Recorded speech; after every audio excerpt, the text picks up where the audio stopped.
Hello friends, welcome back to my channel #divine tarot family.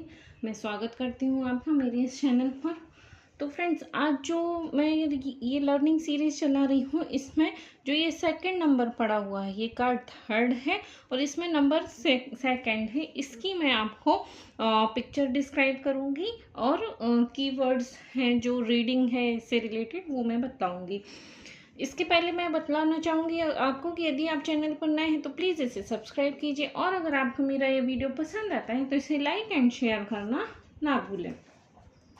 ये मेरी learning series जो start हुई है, अगर आप वीडियो पर नए हैं तो जो पुरानी वीडियोस हैं प्लीज़ उसे भी देख लीजिएगा ताकि आपकी लर्निंग कंटिन्यूअसली चल सके। ओके, तो आज मैं आपको बताऊंगी द प्रीसिट्स का जो द हाई प्रीसिट्स का जो कार्ड है उसके बारे में मैं आपको बताऊंगी।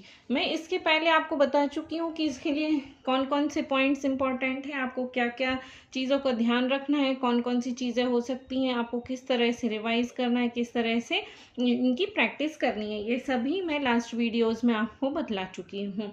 तो इसलिए मैं इस वीडियो में नेक्स्ट अगेन इसको फिर से नहीं बतलाऊंगी। आप वो पुरानी वीडियोस देखेंगे तो आपको हर तरह से इसका नॉलेज मिल जाएगा, ठीक है ना।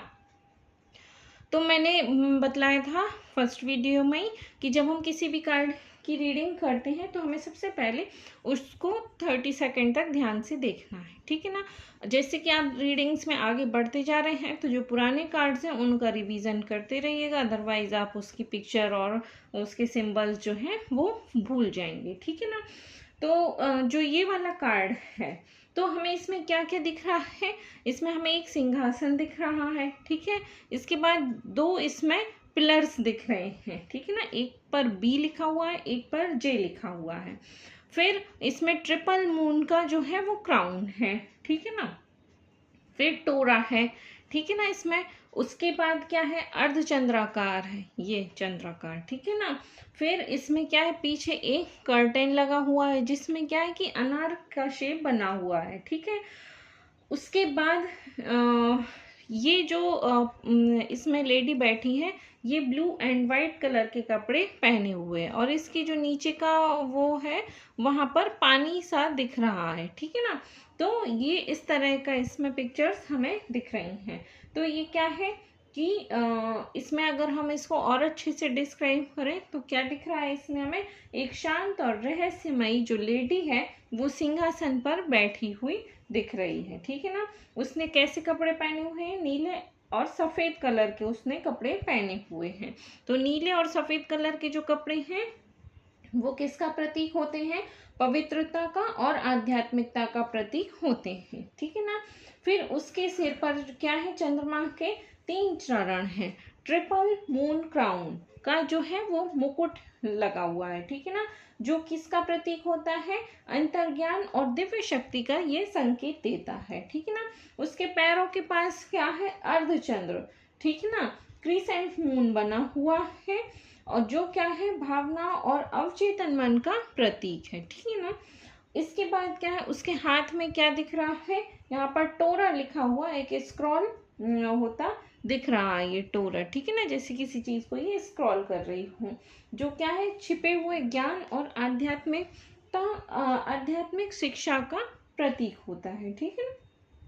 उसके बाद क्या है, इसके पीछे जो ये 2 पिलर्स बने हुए हैं तो ये एक पिलर पर बी लिखा हुआ है, इसका बी का जो फुल फॉर्म है वो बोझ होता है, ठीक है ना, और जो किसका एनर्जी को इंडिकेट करता है। तो ये जो बी वाला पिलर है इससे क्या संकेत मिलेंगे कि ये शक्ति का, स्थिरता का और जो स्त्री की ऊर्जा है उसका प्रतीक है, ठीक है ना। फिर उसके बाद जो ये जे नाम का पिलर है जिस पर जे लिखा हुआ है, इसका फुल फॉर्म जैकिन है, ठीक है ना, जो किसका प्रतीक है, संतुलन, व्यवस्था और पुरुषीय ऊर्जा का प्रतीक है, ठीक है ना। फिर दोनों स्तंभों के बीच में क्या है, एक ये कर्टेन दिख रहा है, इस पर किसकी पिक्चर बनी हुई है, अनार का एक जो पर्दा है वो दिख रहा है, ठीक है ना। ये किसका प्रतीक है, ये रहस्य, समृद्धि और छिपे हुए ज्ञान का ये प्रतीक माना जाता है, ठीक है ना। पृष्ठभूमि जो इसकी है उसमें पानी दिखलाई दे रहा है। जो क्या है, अवचेतन मन, भावना और गहरी आध्यात्मिक समझ का प्रतीक है। ठीक है ना। तो इसका रीडिंग क्या रहेगा कि जो ये हाई एप्रिसाइड्स का जो कार्ड है, ये हमें क्या सिखाता है कि हर उत्तर बाहर नहीं बल्कि अपने भीतर छिपा होता है। ठीक है ना। यह कार्ड अंतर्ज्ञान, ध्यान, रहस्य और आध्यात्मिक समझ का प्रतीक होता है। ठीक है। तो ये तो मैंने आपको पिक्चर डिस्क्राइब कर दी। अब यदि इसकी रीडिंग की बात करें कि जैसे किसी की आपने रीडिंग की और कार्ड्स को शफल करने के बाद आपको ये द हाई प्रिसाइड्स का कार्ड आ गया, तो आप इसको हर एक एस्पेक्ट में कैसे रिलेट करेंगे। तो जैसे कोई भी व्यक्ति है, आप उसकी जब भी रीडिंग कर रही हैं और ये कार्ड आपके सामने आ गया है, तो ये कार्ड कैसे इसको पर्सनैलिटी से रिलेट करेंगे कि जब ये कार्ड किसी व्यक्ति के लिए आता है तो इसकी पर्सनैलिटी में क्या क्या इंडिकेशन रहेंगे। वो शांत और समझदार होगा। ठीक है ना। कोई भी व्यक्ति है जो वो शांत और समझदार होता है। ठीक है। जल्दी अपनी बातें सबके सामने नहीं रखता है। ठीक है। निर्णय क्या है, ये बहुत सोच समझ कर लेता है। फिर क्या है, आध्यात्मिक और ज्ञान प्रिय हो सकता है ये। ठीक है ना, क्योंकि इसमें जो कलरफुल है वो आध्यात्मिकता और ज्ञान के प्रतीक माने जा रहे हैं, तो व्यक्ति आध्यात्मिक और ज्ञान प्रिय हो सकता है। फिर लोगों को अच्छे से समझने की क्षमता है, ये व्यक्ति रखता है, जिसके लिए भी ये कार्ड निकलता है। ठीक है। अपनी भावनाओं पर नियंत्रण रखें। अब जो व्यक्ति की आपने पर्सनैलिटी को इस कार्ड से रिलेट किया, तो उसमें कुछ नेगेटिव साइड्स क्या रहेंगे कि वो बहुत ही चुपचाप या शांत रहेगा, अपनी फीलिंग्स को व्यक्त नहीं करेगा। ठीक है ना। दूसरों को समझने में कठिन लगेगा, है ना, उसको कठिनाई फील होगी या दूसरे उसको नहीं समझ पाएंगे। इस तरह से कुछ भी हो सकता है। फिर इस कार्ड को अगर हम लव रिलेशन से, लव लाइफ से कनेक्ट करें, तो क्या होगा कि यदि कोई भी व्यक्ति है, अगर वो सिंगल है, तो क्या है कि सिंगल्स जो हैं वो डिसीजन लेने में भी कोई भी जल्दबाजी ना करें। ठीक है ना। सही व्यक्ति सही समय पर आएगा। ओके। उसके बाद क्या है कि पहले स्वयं को समझें, उसके बाद अपना जो भी है डिसीजन ले, आपके मन में क्या चल रहा है, किस तरह की फीलिंग्स है, इस टाइप से। ठीक है ना। और यदि व्यक्ति रिलेशनशिप में है, तो उसके लिए क्या रीडिंग रहेगी कि आपका जो रिलेशनशिप है वो गहरा हो सकता है। ठीक है। विश्वास और ईमानदारी आपके लिए बहुत ही इम्पोर्टेंट है। और क्या है, एक दूसरे की भावनाओं को समझने की ज़रूरत है। ठीक है ना, क्योंकि यहाँ पर ये बी और जे हैं, तो एक दूसरे की भावनाओं को समझने की ज़रूरत है। ठीक है ना। यदि सपोज उस व्यक्ति की लाइफ में सेपरेशन चल रहा है, तो क्या गाइडेंस रहेगा कि आप धैर्य रखें। ठीक है। जल्दबाजी में कोई भी डिसीजन ना लें और समय आने पर स्थिति आपको क्लियर हो जाएगी। ठीक है ना। तो ये थी लव लाइफ से रिलेटेड रीडिंग। इसके बाद कैरियर लाइफ से यदि इसको रिलेट करें, तो क्या रहेगा कि जो भी व्यक्ति के लिए कैरियर लाइफ की रीडिंग कर रहे हैं, तो नई चीज़ें सीखने का उसके लाइफ में टाइम है। ठीक है ना। अपने ज्ञान में वो वृद्धि करेगा। ठीक है ना। जल्दबाजी में कोई भी डिसीजन ना ले, जैसे जॉब को है तो जो भी है, यदि नई जॉब मिल रही है तो एकदम से ना बदलें उसे। ठीक है ना। सही अवसर का इंतज़ार करें। ठीक है ना। ये कार्ड रिसर्च और एजुकेशन या स्टडी से जुड़े हुए क्षेत्रों में इसमें सफलता मिल सकती है। ठीक है ना। तो ये आपकी कैरियर लाइफ से रिलेटेड रीडिंग हुई। उसके बाद फाइनेंस से रिलेटेड रीडिंग अगर हम इसको देखें, तो क्या होगा कि इसमें भी अगेन आपको सोच समझ कर इन्वेस्ट करना चाहिए। ठीक है ना। किसी भी ऊर्जा को समझे बिना पैसा ना लगाएं। ठीक है ना। उसके बाद खर्चों पर अपना कंट्रोल रखें, भविष्य की योजना बनाकर चलें। ठीक है। धैर्य से आर्थिक स्थिति बेहतर हो सकती है। तो टोटल ये कार्ड अभी सोच समझकर डिसीजन लेने के लिए हर एक एस्पेक्ट में इंडिकेट कर रहा है। ठीक है ना। इसके बाद चलते हैं, अगर हेल्थ से रिलेटेड इश्यूज हैं किसी की लाइफ में, तो उसके लिए इस कार्ड की रीडिंग क्या रहेगी कि अपनी मानसिक शांति पर वो ध्यान दें। ठीक है। मानसिक जो शांति होती है, मेंटल पीस जिसे बोलते हैं, उसको उस पर ध्यान दें और पर्याप्त नींद लें। ठीक है ना। तनाव कम करें। योग और ध्यान इनके लिए लाभदायक हो सकते हैं। हेल्थ रिलेटेड संकेतों को, जो भी आपकी लाइफ में अगर कुछ इश्यूज चल रहे हैं तो उन्हें नज़रअंदाज ना करें और डॉक्टर की सलाह से डिसीजन लें। ये थी हमारी हेल्थ से रिलेटेड रीडिंग। अब अगर इसको स्पिरिचुअल एस्पेक्ट में देखें तो ये इसके कीवर्ड्स क्या हैं, ये कार्ड क्या है, ध्यान को, प्रार्थना को, आत्मचिंतन को, अंतर्ज्ञान के विकास को और आध्यात्मिक सीख को प्रदर्शित करता है। ठीक है ना।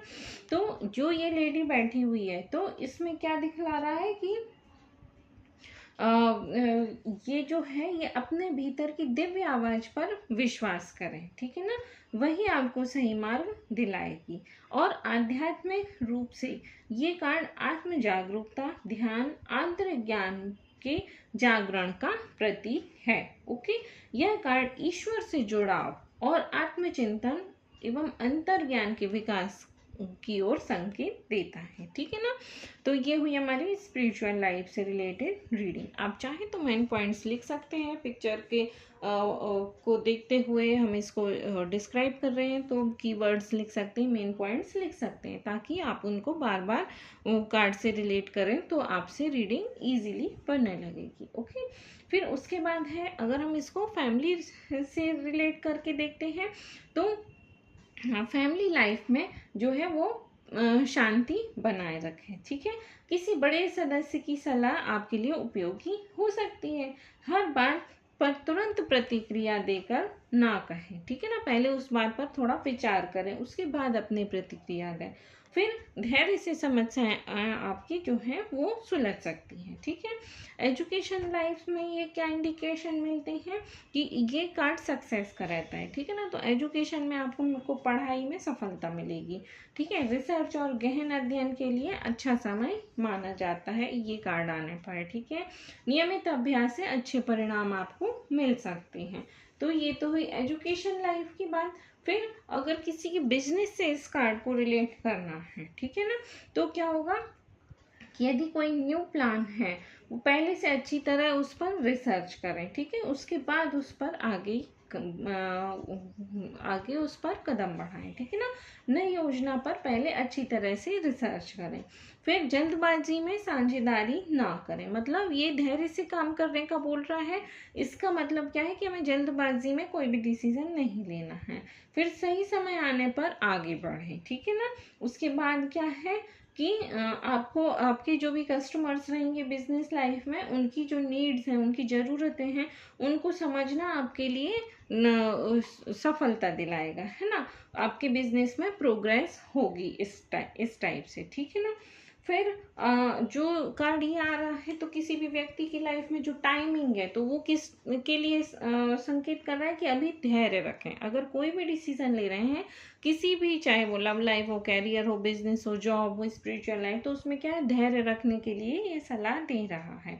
फिर क्या है, सही चीज़ें सही समय पर सामने आएंगी। ठीक है, फिर जल्दबाजी में अगर आप कोई भी डिसीजन लेते हैं तो हो सकता है कि आपको नुकसान हो, तो हमें अलर्ट रहना है। जो जिसके लिए भी ये कार्ड आ रहा है उसके लिए इंडिकेट करना है कि वो अपनी लाइफ में अलर्ट रहे, सो दैट कि उसको कोई भी तरह का नुकसान ना हो।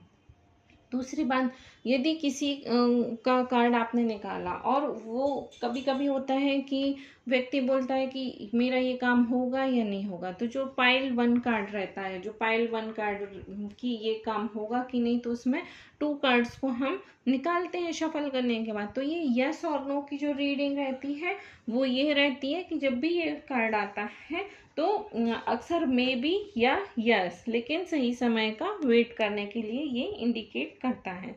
तो अब ओवरऑल इस कार्ड से रिलेटेड एडवाइस क्या है कि अपनी अंतरात्मा की आवाज़ सुने। ठीक है, हर बात सभी से साझा करना ज़रूरी नहीं है, लाइफ में कुछ ना कुछ सीखते रहें, पेशेंस रखें। ठीक है, और सही टाइम, राइट टाइम आने का इंतज़ार करें। ठीक है ना, तो ये कार्ड क्या सिखाता है हमें कि सच्चा ज्ञान और सही मार्गदर्शन हमारे भीतर ही मौजूद होता है। हम धैर्य रखते हैं और अपने अंतर ज्ञान पर विश्वास करते हैं, तब सही निर्णय लेना आसान हो जाता है। तो फ्रेंड्स, ये थी मेरी आज के इस सेकंड नंबर कार्ड की रीडिंग। आई होप कि आपको मेरा ये वीडियो पसंद आया होगा। अगर आप चैनल पर नए हैं तो प्लीज़ इसे सब्सक्राइब कीजिए, और आपको मेरा ये वीडियो पसंद आता है तो इसे लाइक एंड शेयर करना ना भूलें। जो भी आपको इस कार्ड से रिलेटेड कोई एडवाइस हो या कोई चीज़ अच्छी लगी हो या आप कुछ मुझ तक मैसेज देना चाहते हैं तो कमेंट बॉक्स में कमेंट ज़रूर करें। तो मिलते हैं एक नए वीडियो में। इस कार्ड की ये अपराइट मीनिंग था इसका, अब रिवर्स मीनिंग के साथ नेक्स्ट वीडियो में मिलते हैं। तब तक के लिए bye bye, have a nice day.